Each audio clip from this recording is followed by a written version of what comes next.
ጤና ይስጥልኝ ታሶ ጤና ይስጥልኝ በድጋሚ ተገናኘን እንግዲህ ባለፈው ሳምንት ቃለ መጠይቃችን ላይ በርካታ ተመልካቾች የአርትሶክ ተመልካቾች ተከታትለውናል ተከታትለውም በርካቶች ደግሞ አስተያየትም ሰጥተውበታል እኛም ደግሞ የጠየቅነው ጥያቄ ነበረ ምላሽም አግኝቷል እሱንም ማነሳለሁኝና በድጋሚ ለክፍል 2 ደግሞ ቃለ መጠይቅ ስለተገኙልን በአርትሶክ ተመልካቾች ስም ከልብ አመሰግናለሁ pas de commencer እኔም አመሰግናለሁ እሺ ነገር ይቅርታ ለመነጽረ እሺ እንትን ሰርጀሪ ያለው መብራት በታል አይደለ ችግር የለም ባለፈው ሳምንትም ተመልካቾቻችን አይተውት ነበር ተመልካቾች እንዳደመጣችሁት እንግዲህ አይኑ ጋር ሰርጀሪ አድርጓልና መብራት አይኔን ስለሚያስቸግረኝ ነው መነጽር ያረኩትና ይቅርታ ለመዘነጥ አይደለ ምናልታሱ እሱን እርግጠኛ ነኝ ይረድታል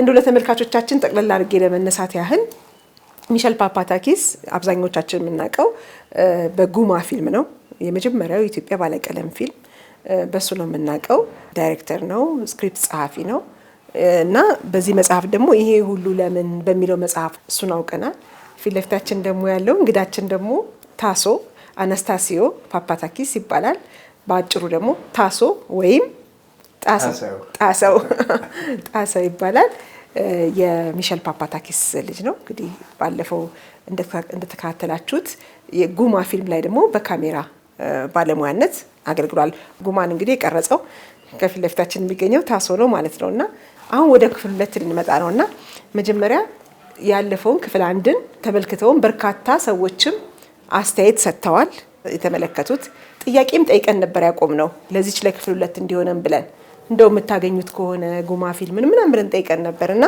እሱ ላይስ እንደው ምን አሉት ምን አይነት አስተያየት አገኙ ምን አገኙ déjà je dois dire que የኢትዮጵያ ዘመዶች አይተውታል በጣም ደስ ብሏቸዋል በኔ በኩል ከቃለ መጠይቁ በኋላ ዘንግቻቸው የነበሩ ትዝታዎች ተቀስቅሰዋል ለምሳሌ ስለኔና አባቴ ግንኙነት ጠይቀሽኝ የነበረውን ጥያቄ መልሼ ሳስበው ነበር አባቴ ልጆቹን የሚወድና ፍቅሩን ለማሳየት የማይሰስት ነበር አንድ ምሳሌ አባቴ ከከተማ ወጥቶ ቆይቶ ወደ አዲስ አበባ ሲመለስ ልጆቹን ሲያገኝ እቅፍ አድርጎ ሲስመን አንድ ግሪካዊ አጎቴ ሚሼል ልክ እንደ እናት ዝንጀሮ ነው ልጆቹን አፎ ሲስማቸው ጭምቅ አድርጎ ከመሳሙ ብዛት አፍኖ እንዳይገላቸው ያሰጋል እያለ ይቀልድበት ነበር ሚሼል እንዲህ ነው እኔና ሚሼል አብረን ኖረን አናውቅም አንድ ጊዜ ብቻ ፓሪስ መጥቶ እኔ ጋር ለአንድ አመት ኖሯል ከዛ ውጭ አብረን ኖረን አናውቅም ግን ይሄ የአባትና የልጅ ፍቅር እንዳይኖረን አልከለከለውም ፊልም አብረን ስንሰራ እንደምታውቂው ስራ ይበዛል ውጥረት አለ ጭንቀት አለ እና አልፎ አልፎ ግጭቶችም ይከሰታሉ አንድ ጊዜ በስራ ተጋጨን እና የተናገርኩት ግን እንደ ልጅ ሳይሆን እንደ አንድ የካሜራ ባለሙያ ነው አባቴ ምን ይለኛል አውቃለሁ ተቀይመኛል ስላላሳደኩ ቂም ይዘህብኛል አለኝ እንዴት እንዲህ ትላለህ እንዴት ቂም ሊይዝብ ይችላልው የኔ አስተዳደግ እኮ ማንንም ልጅ የሚያልመው አይነት የልጅነት አስተዳደግ ነው አልኩት ደግሞ እውነቴን ነው አክስቶቼ ጋር ነው ያደኩት የሚሼል እህቶች መጀመሪያ እዚህ ያለችው ታላቅ እህቱ ጋር ከዛም 4 አመት ፓሪስ ሌላኛዋ አክስቴ ጋር ተመልሼ ደግሞ እዚያ ያለችው አክስቴ ጋር ሁሉም ጋር ፍቅር እየተሰጠኝ በፍቅር ውስጥ ነው ያደኩት je sais pourquoi parce que j'ai ma tante ici Chez ma tante à Paris pendant 4 ans, je n'ai eu que de l'amour et que demande un enfant. De l'amour, c'est tout.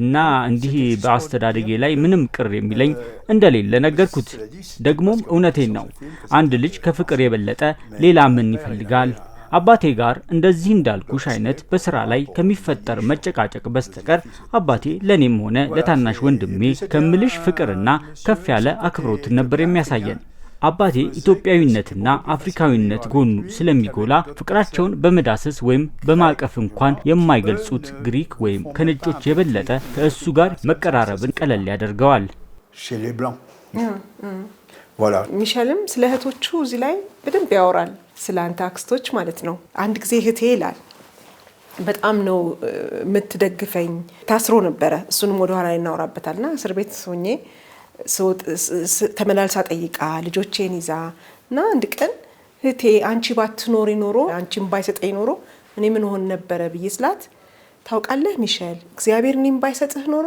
ሌላ ሰው ይሰጥህ ነበረ ብላለችኝ ብሎ እዚህ ጋር የጠቀሰው ነገር አለና Oui, il était très proche. Il aimait beaucoup ses sœurs. Ils avaient beaucoup d'amour dans cette famille, ils s'aimaient beaucoup. እህቶቹን በጣም ይወድ ነበር።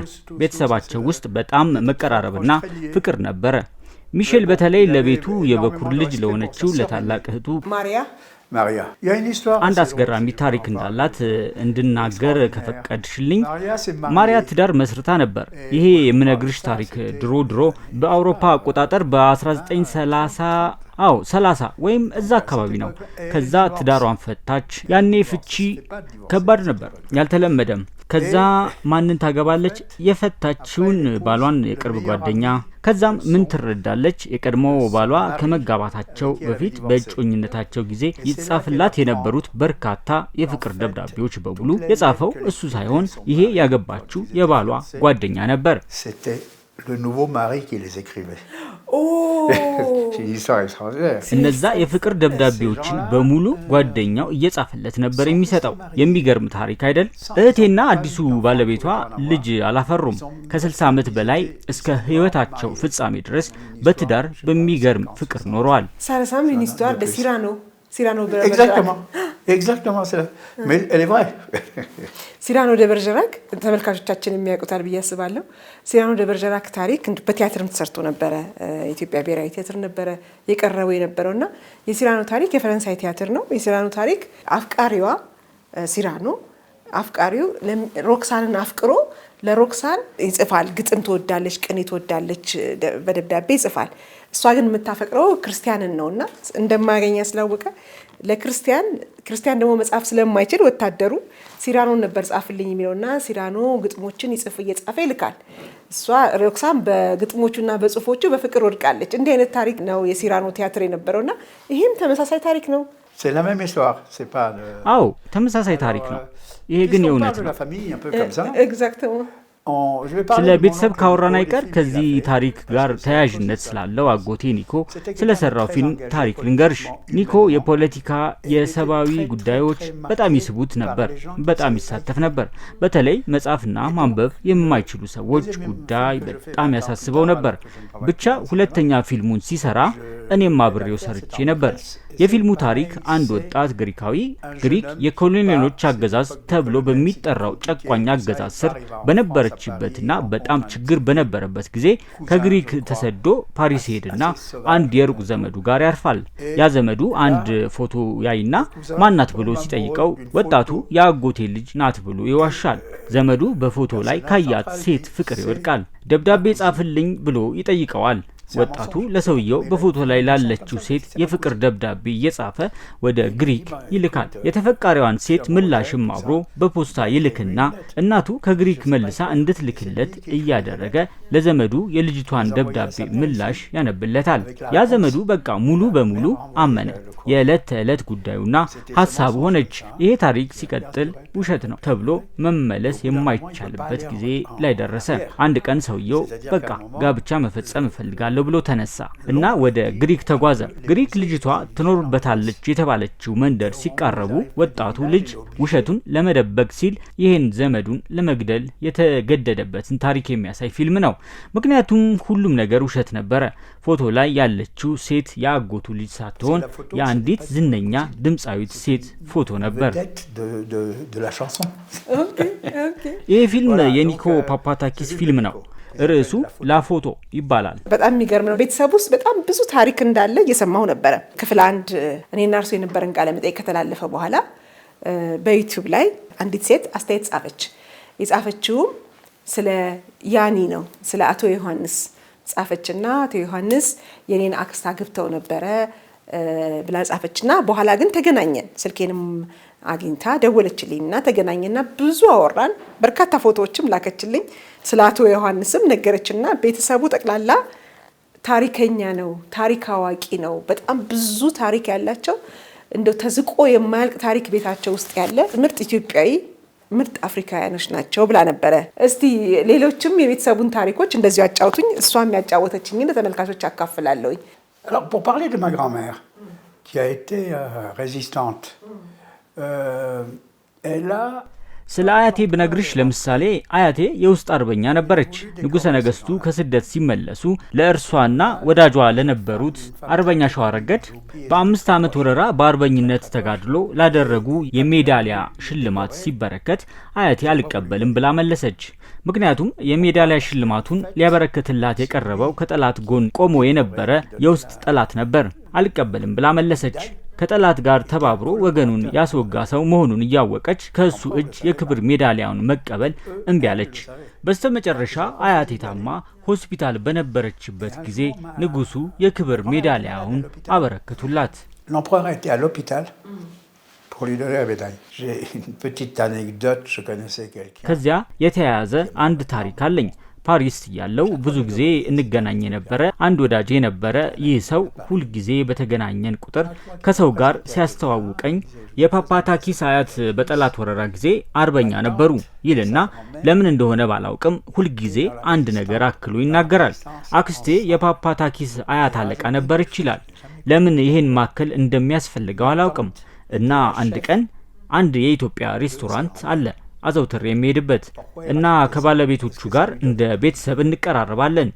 እዛ ሳለው ይሄ ሰውዬ መጣ እና ያው እንደተለመደው አለ ልጄ ፀሐይ ከዛ ቀደም ብላ ኢንተርኔት ላይ አንድ ድረ ገጽ አግኝታ ልካልኝ ነበር። ድረ ገጹ ላይ የኢትዮጵያ ሴት አርበኞች ዝርዝርና ፎቶ አለ እና ያን ቀን የተለመደውን ሲናገር ተነሳውና የሬስቶራንቱን ባለቤቶች ቤት ውስጥ ባለው ኮምፒውተር ኢንተርኔት ላይ አንድ ነገር ማየት እንድንችል አስፈቅጄ ያንን ድረ ገጽ ከፈትኩት እና ሰውየውን ጠርቼ ተመልከት፣ የአያቴ ስምና ፎቶ ይኸው እዚህ ጋር አለ።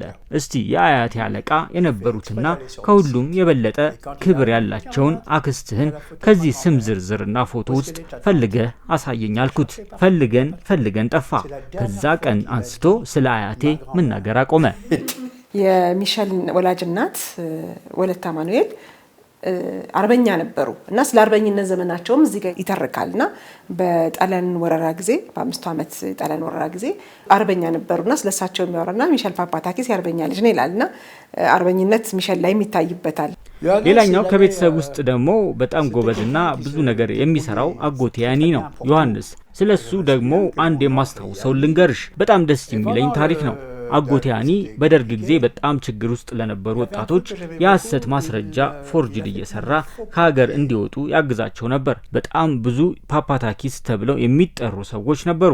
እሱ ሲሰራ የፓፓታኪስን የቤተሰብ ስም እየሰጠ ስለሚሰራላቸው ነበር እና በጣም ብዙ እንደኔው ፓፓታኪስ ተብለው የሚጠሩ በስም የሚመሳሰሉ ነበሩ እና ያው የእውነት የአጎቶቼ ልጆችና እህት እና ወንድሞቼ ባይሆንም እንደ ወንድምና እህቶቼ የአጎቶቼ ልጆች ባያቸው ችግር የለውም። ያኔ ከነበረው ችግር በዚህ መንገድ አምልጠው የወጡ እና የተረፉ ወገኖቼ መኖራቸውና ለዛም እሱ ስላገዘ ደስ ይለኛል። ስለዚህ ለነሱ ለማዳን የፎርጅድ ወረቀቱን ሲሰራ አብዛኞቹ ፓፓታኪስ የሚባሉ ነበሩበት ማለት ነው እና አታውቋቸውም፣ ግን ስማቸው ፓፓታኪስ ነው። በጣም ደስ ይላል። ሌላው ደግሞ ምናልባት ስለ አማኑኤል ብናወራ ብዬ ነው። አማኑኤል ሚሸል ልጁን አማኑኤል ያለው ወላጅ አባቱ አማኑኤል ያለው በወላጅ እናቱ ስም ነው። ወላጅ እናቱ ወለተ አማኑኤል ስለሆነ ማስታወሻ ብሎ ነው አማኑኤል ብሎ ያለው አይደለም? እናንተ ደግሞ ማሊሽ ትሉታላችሁ። ማሊሽ በራሺያ ትንሽ ማለት ነው። ማሙሽ ማለት ነው በራሺያ ነኝ። ትክክል። ምክንያቱም የአማኑኤል እናት ራሻዊ ነበረች። ሚሼል ለትምህርት ሄዶ እዛው ተዋውቀው ተጋብተው አማኑኤልን ወለዱ። የቤት ስሙ ማሊሽ ነበር። አማኑኤል በጣም ስስ ስሜት ያለው ልጅ ነበር። ጸጉሩ ወርቃማ ነው። ስታየው ኢትዮጵያዊ ባይመስልም እሱ ግን 150% ኢትዮጵያዊ ነበር። 100% አይደለም፣ 150%።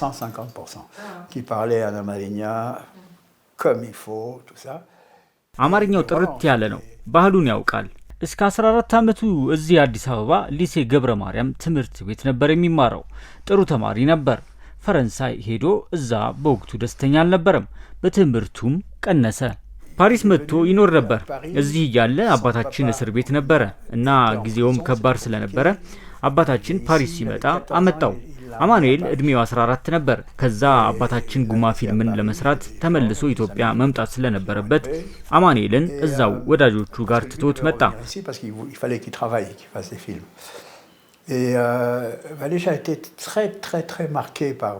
አማኑኤል እስከ መጨረሻው እዛው ኖረ፣ አልተመለሰም። ማሊሽ እዚህ በነበረው ህይወቱ በጣም ተነክቶ ነበር። አባቱ እስር ቤት መግባቱ በጣም ነክቶት ነበር። ቢሆንም ወደ ኢትዮጵያ መምጣት በጣም ይመኝ ነበር።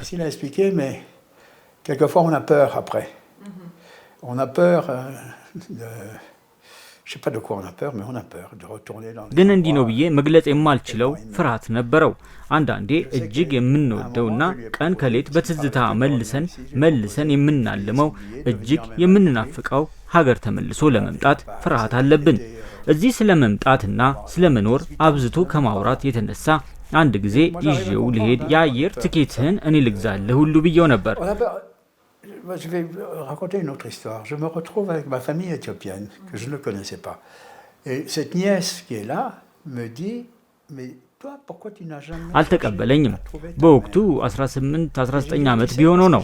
እኔ ፍርሃቱን ተረድቼዋለሁ እላለሁ። ምክንያቱም እኔ ለምሳሌ አንዲት የእናቴ ወገን የሆነች ዘመዴ በፊት አላውቃቸውም ነበርና ስንተዋወቅ ለምንድነው ወላጅ እናትህን ያልፈለግከው ለማግኘትስ ያልሞከርከው ብላ ጠየቀችኝ። እኔ ያኔ በጥሩ ሁኔታ ነበር የምኖረው። የተስማማኝ ህይወት ነበር የነበረኝ። እንዳይቀየር እንዳላጣው እፈራለሁ። እናቴ ማን እንደሆነች አላውቅም። ለወዳት እችል አልወደዳት፣ ምን ትስራ፣ ምን አይነት ባህሪ ይኑራት፣ ምንም አላውቅም። ይሄ ያስፈራኛል። ስለዚህ ላገኛት አልሞከርኩም። ወንድሜ እጅግ ወደሚወዳትና ወደሚናፍቃት ሀገሩ ለመምጣት እየፈለገ የማይመጣበትን ፍርሃት በደንብ እረዳዋለሁ። አላውቅም፣ ምናልባት እንደነበር ያለማግኘት በውስጡ የገነባው ከእውነታው ጋር እንዳይቀየርበት እንዳይበላሽበትም ስጋት አላውቅም። መጨረሻ ላይ ስኳሩ ህመሙ ከቁጥጥር ውጭ ሆነ እና መጀመሪያ አንድ እግሩ ተቆረጠ። ቀጥሎ ደግሞ ሌላኛው እግሩ በቀዶ ሕክምና ተቆረጠ።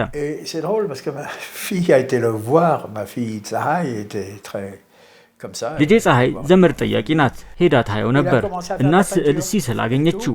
እቤት ሆኖ ስዕል መሳል ጀምሮ ነበር። በፊት የስዕል ችሎታም እንደነበረው አናውቅም ነበር እና በጣም ደስተኛ ነበር። ከበፊቱ በተሻለ በጣም ደስተኛ ነበር።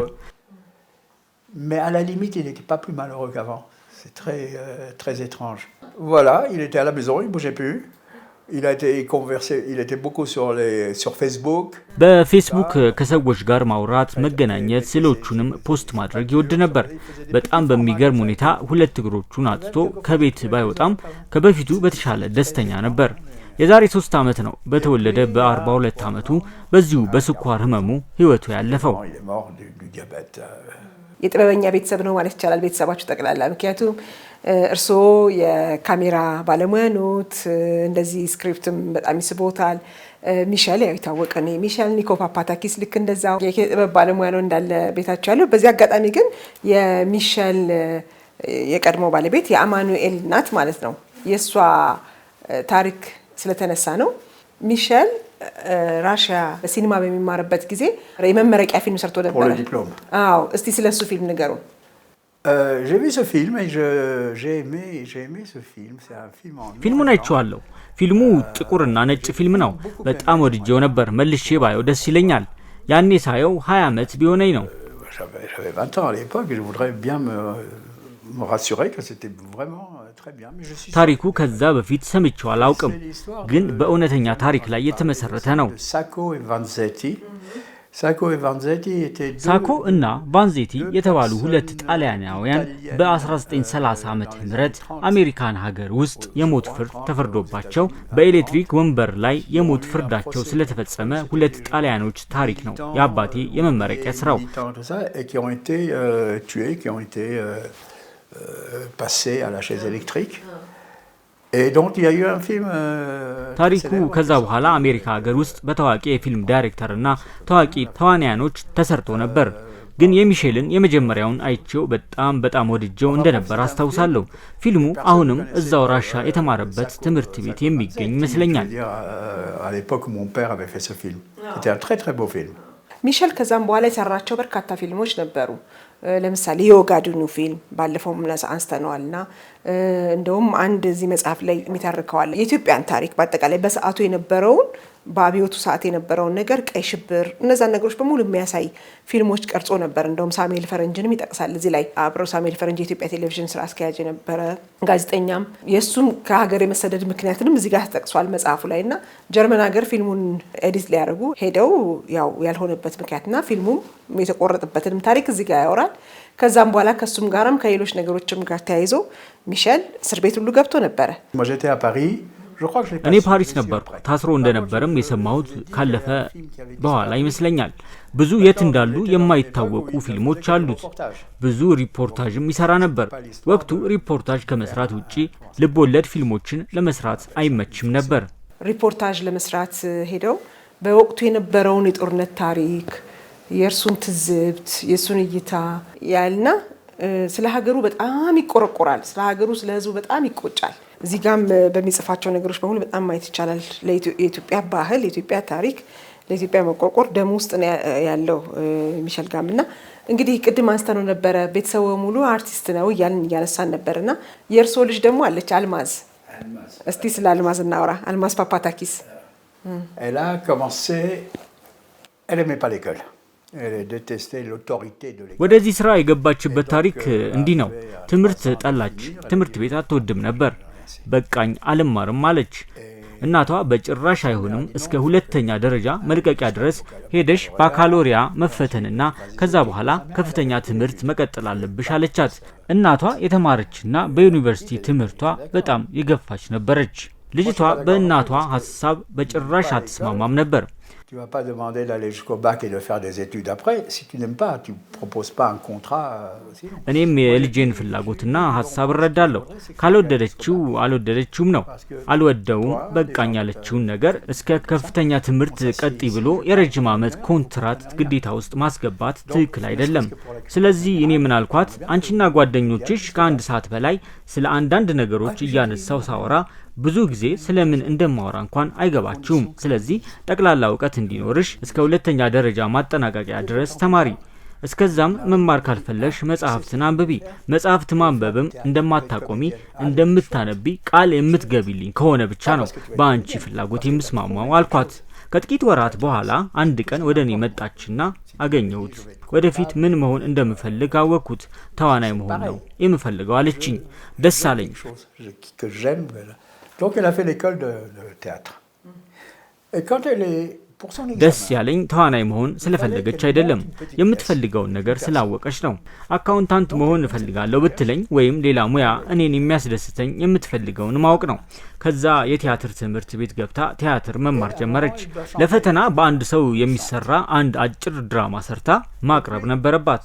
አንዲት ከሷ በእድሜ የምታንስ ተዋናይ መድባ መስራት ጀመረች። በድራማው ላይ ገጸ ባህሪዋ ትዘፍናለች እና አልማዝ አዘፋፈኗን አልወደድኩትም እያለች ትለኛለች። ለምን አንቺ አትዘፍኚም? አንቺ ነሽ መስፈን ያለብሽ አልኳት። ምክንያቱም ስትዘፍን ደስ ይለኝ ነበር። ትንሽ ጊዜ ፈጀባት። የዘፈኖቿን ግጥም ራሷ ትደርሳለች። በእርግጥ ዜማ አትደርስም። አንድ ሴኔጋላዊ መምህር ነበራት፣ በጣም ተሰጥኦ ያለው ጥሩ ሙዚቀኛና ጥሩ የሙዚቃ መምህር ነበር። ያለምንም ክፍያ ያስተምራት ጀመር፣ ምክንያቱም በችሎታዋ ያምን ነበር። Très très très talentueux, très bon musicien et très bon professeur qui lui donne des leçons gratuitement parce qu'il croit en elle.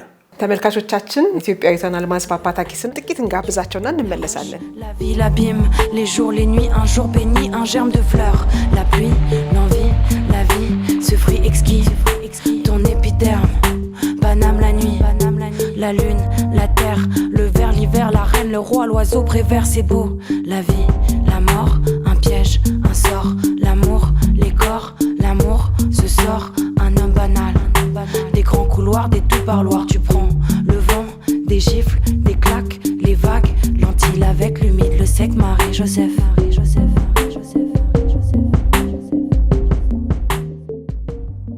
እንግዲህ ተመልካቾቻችን ኢትዮጵያዊቷን አልማዝ ፓፓታኪስን አይተዋታል።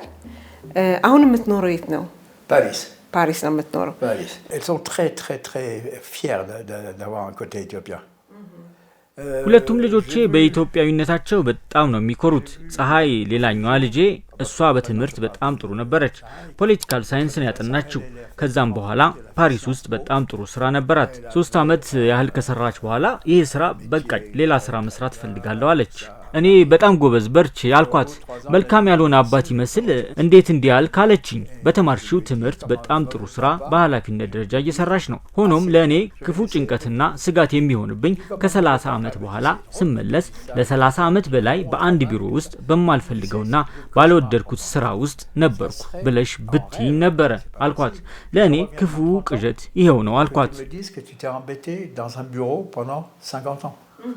Ça, pour moi, c'est un cauchemar. Donc, elle est partie au Canada. Elle a monté un projet de... ከዛ ትንሽ ቆይታ ስራዋን ለቃ ወደ ካናዳ ሄዳ አንድ ሬስቶራንት ከፈተች። ሬስቶራንቱ ከተለያየ ሀገር ተሰደው የመጡ ስደተኛ ሴቶች ብቻ የሚሰሩበት ሬስቶራንት ነው። እሱን ሬስቶራንት ታስተዳድራለች። እሱን ብቻም አይደለም፣ የስደተኞችን ትምህርት ትከታተላለች፣ እንዲማሩ ታደርጋለች። የምትሰራው ስራ በጣም ድንቅ ነው። አንድ በካናዳ ቴሌቪዥን የቀረበና ቃለ መጠይቅ የተደረገችበት ፕሮግራም ቀርቦ ነበር። ቃለ መጠይቁ ላይ ይህንን ፕሮጀክት እንዴት ጀመርሽ ተብሎ ጥያቄ ሲቀርብላት አባቴ ኢትዮጵያዊና ግሪካዊ ነው፣ እናቴ ጣሊያናዊና ፈረንሳዊ ናት። በዚህ ክልስና ቅልቅል በሆነ ማንነቴ በጣም ነው የምኮራው። አስተሳሰቤንና እይታዬን የከፈተውም ይህንን ስራ እንድሰራ መሰረት የሆነኝም ይሄው ነው ብላ መለሰች። Ils aiment beaucoup leur côté éthiopien. Ah oui, beaucoup. ልጆቼ ኢትዮጵያዊነታቸውን በጣም ነው የሚወዱት። በልጆቼ በጣም ነው የምደሰተው። ስማቸውን በጣም ነው የሚወዱት። ለምሳሌ አልማዝ ዘፋኝ ስትሆን ስሟን መቀየር ትችል ነበር፣ ልክ ሌሎቹ እንደሚያደርጉት። እሷ ግን በጭራሽ አታስበውም። አንዲት ነገር ብቻ ትንሽ የምትጸጽተኝ ልጄን ፀሐይ ብዬ ያወጣሁላት ለእናቴ ስም ማስታወሻነት ነበር። ታዲያ ትንሽ አስቸጋሪ ነገር የሆነው አውሮፓ ውስጥ ኢትዮጵያዊ ያልሆኑት ፀ ብለው መጥራት አይችሉም። ፀሐይ አየርላንድ ውስጥ ስትማር አንድ ሱቅ ውስጥ ኢትዮጵያዊ ካሸር ጋር ትገናኛለች። ኢትዮጵያውያን አይተላለፉም፣ ይተዋወቃሉ። እና ልጄ አማርኛ አትችልም። በእንግሊዘኛ ስሜ ሳይ ይባላል ስትላት ምንድነው ሳይ ብላ ስትል ልጄ ፀሐይ ነው ስትል እሱማ ሳይ አይደለም ፀ ነው ፀሐይ በይ ብላ አለቻት። ስሟን በትክክል ለመጥራት ይቸገራሉ። እሱ ትንሽ ይሰማኛል። ፀሐይ ምንም ማለት አይደለም። ሁሉ ጊዜ ቤትም ቦታ ሄደው አልማዝ ወይ ፀሐይ ብለው ሲሉ ምን ማለት ነው ሲሏቸው ሁሉ ሀገራቸው ነው። አዎ ስማቸውን በጣም ይወዳሉ። ስሜ የፀሐይ ብርሃን ማለት ነው፣ የከበረ አልማዝ ማለት ነው እያሉ ያብራራሉ። በጣም ጥሩ። ሁሉ ጊዜም ከሀገራቸው ጋር የሚያስተሳስራቸዋል። ስለዚህ እንግዲህ ባለፈው ሳምንት ደግሞ ስለ ሚሸል ስናወራ የመጀመሪያ ጥያቄያችን የነበረው ለተመልካቾች ያነሳነው የነበረውም ለክፍል 2 የሚያሸጋግርንበት ምክንያት ተስፋ ቢገኝ ብለን ነበረ። እሱ ምንድነው ጉማ ፊልም ኮፒውን ባገኝ ደስ ይለኛል ብለው ተናግረው ነበርና ኮፒው ምናልባት አሜሪካን ሀገር ነው ያለው፣ ኢትዮጵያ ነው ያለው፣ ቤት እንዳለ አላውቅም ብለው ነበረ። ይሄንን ቃለ መጠይቅ ከተላለፈ በኋላ አንድ ስልክ ወደኔ ተደወለ። የተደወለልኝ ስልክ ጉማ ፊልም የት እንዳለ እናውቃለን፣ እናገናኝሻለን የሚል ነው።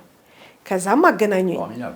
አዎ እንግዲህ ምናልባት ያንን ጉማ ፊልም አሁን እንግዲህ በእጃችን ስላልነካ ነውና ስላላየ ነው ይሄንን የጠቆመኝ።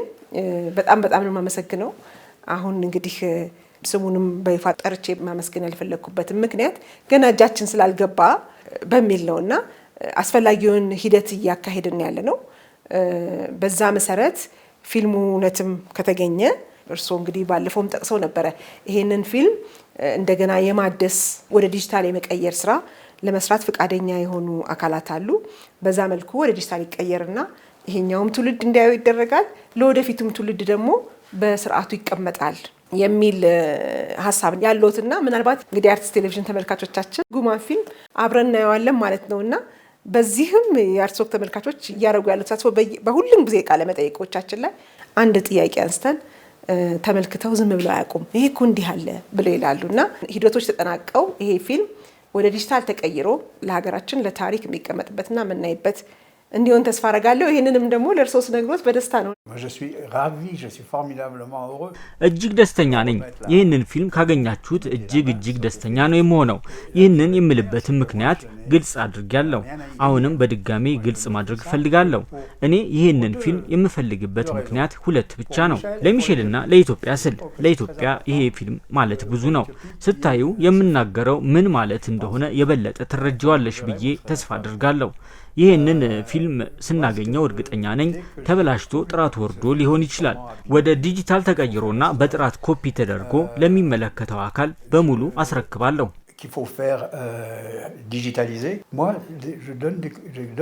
እውነት ነው። እኛም በጣም ደስ ብሎናል። ይህ ነው የአርትሶግ ዓላማም። ታሪክን እናወጋለን፣ እንነጋገራለን። ከዛ ውስጥ ሁሉም የራሱን ታሪክና የሀገሩን የራሱን ታሪክ እንዲያገኝ፣ እንዲይዝ፣ እንዲከተል ነውና በዚህ አጋጣሚ እንግዲህ በርካቶች ናቸው እንግዲህ ለሚሼል ፓፓታኪስን በተመለከተ ስለሱ የሚያውቁትን አብሮት የሰሩት አብሮት የኖሩት የጎደለውን ታሪክ ለመሙላትም ጥረት ያደረጉ ሰዎች ነበሩ። እንዲህ እያለ እንግዲህ ታሪክ ይሟላል ብለን እናስባለን።